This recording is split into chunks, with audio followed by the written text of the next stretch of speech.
আপনি গত কয়েকদিনের ঘটনা নিয়ে কি বলবেন? গত কয়েকদিনের ঘটনা খুবই লজ্জাজনক। আর একটা বিষয় আমি একটা কথা বলতে সবাইকে, যে আজকে পুলিশ আজকে তো কেন বলবো যে আমার কথা আসামি যে তারা আমাকে সেখান থেকে ছিনিয়ে নিয়ে আসে, আজকে তারা ছেড়ে দিল, এই কাজটা তারা কেন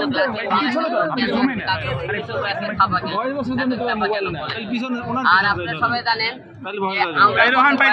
আন্দোলন যে দেখেছি, আন্দোলনে আমাদের যে সমস্ত ছাত্রছাত্রী মারা গিয়েছে এবং তাদের পরিবারের পক্ষ থেকে সবাইকে আজকে একটু আগে আমি দুইটা মনে করেন আন্টির সাথে কথা বললাম, তাদের পরিবার থেকে তাদের মনে করেন লোকজন ধরে আনা হয়েছে।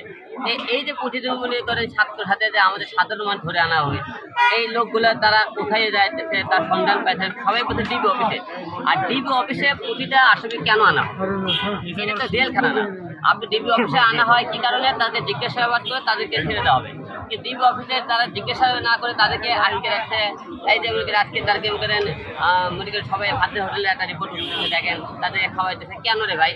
এই যে আজকে পুলিশ আজকে মনে করে সমালোচনা করতে তাদের কার্যকলের কারণে, কারণ এই কাজটা তারা করা ঠিক হয়নি। কারণ আসামি ধরে লেখতে আপনার ছেড়ে দেন, আপনার যেটা কয় যেখানে না প্রতিটা ছাত্রছাত্রীকে ধরে আসতেছেন, তাদেরকে আটকে রাখতেছেন এবং আপনাকে ইচ্ছে মতো ধরে আসছেন, ইচ্ছে মতো লে যাইতেছেন। ভাই আপনার সাথে তো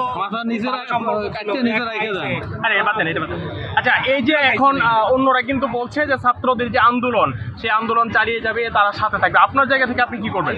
অবশ্যই আমরা ছাত্রদের পাশে আছি, আন্দোলনের সাথে আমিও একমত। কারণ আমরা ছাত্রের পাশে চাই এবং আমরা এমন আন্দোলন চাই না যে আন্দোলনে মানুষের সন্তান, মানুষের বুক খালি এই ধরনের আন্দোলন চাই না। আমরা সুস্থ আন্দোলন চাই এবং ছাত্রদের পাশে এরকম আগে থেকেও তাহলে এবং আপনি জানেন শুরু থেকে ছাত্রদের পাশে কিছুটা প্রতিবাদ করার চেষ্টা করেছে, গানে বলেন এমনি কথায় বলেন সব কিছু ছিলাম, এখনো আছে, ভবিষ্যতে থাকবে। আজকে ডিবিতে কেন আসছেন?